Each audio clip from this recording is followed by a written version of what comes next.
One thing we really try to do when we bring brewers over here is create a community and create a connection to the products that they're going to be using at their breweries. So touring around to the different farms and seeing the different ways that things are done and seeing the different approaches is an extremely important part of what we're trying to do with supply chain information sharing. Important as well, looking at why people are picking certain things, why people aren't picking certain things, what characteristics they're looking for.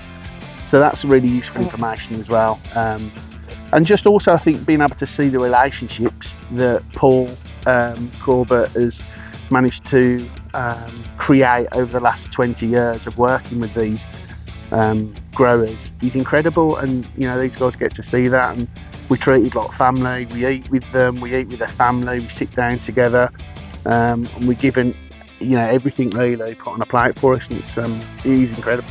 Farm team, we go from UK harvest, which is a few weeks earlier, and then go right into the US harvest, and the differences in climate, in how the hops are grown and how the hops are processed is really marked. It's a very different environment to what our original growing environment is for the company.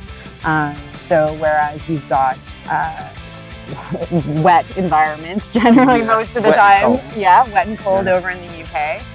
The US is a desert environment, so generally really warm.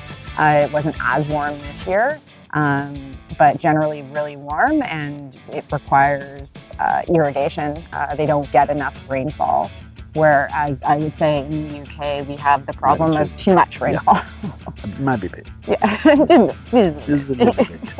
But also it's just the scale of it as well. I mean, from our perspective, if you've never been outside of the UK harvest, you wouldn't have any kind of idea. The hops just turn up at the front door and you usually sit trim your out. But when you actually come and see it here, and it's, they're talking about acreage that could cover the entire city of Birmingham and probably Warwickshire as well. It's just ridiculous, the entire size of it.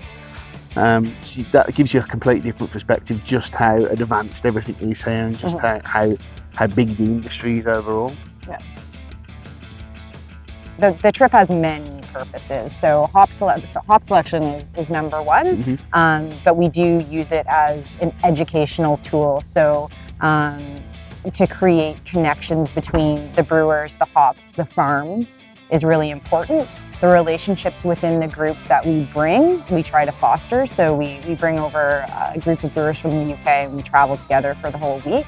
But outside of that, those brewers are also able to meet brewers from around the world. So lots of Canadians, lots of US brewers and breweries are coming over for lot selection as well. And Yakima is always really great in creating a community where brewers from different countries that have never met are able to have discussions and share information, which we've had a lot of our European brewers and UK brewers. That's been an integral part of the trip. So not only getting those connections to the actual hops and the farms, but some have even made lasting connections where we hear about collabs that are happening, cross-national, cross-Atlantic collaborations, which is a really important part at Charles Faram. We strive to just help brewers make better beer in whatever way we can. So to be able to get a bunch of them together and facilitate discussion and generate excitement is the best part of my job. Yeah, and also, looking into the future as well, when you get to meet people like, Karen went to Washington State University to look at that facility there as well. And also the growing program they've got out here with the ADHA that we've been seeing today, and being able to rub and sniff some of those new varieties and see where things are going in terms of the cross collaboration between ourselves at Charles Faram and also the American growers is essential as well, because it gives us an idea of where things are going in the future, and it gives us something to talk about when we get home in terms of, look, yes, we've got these, but this is what's coming down the line a little bit later on, and that's been pretty fascinating as well. Today, doing the batch selections, There's some fantastic Centennial, the Chinook. All the batches of Chinook are really clean and bright and zesty. Yeah.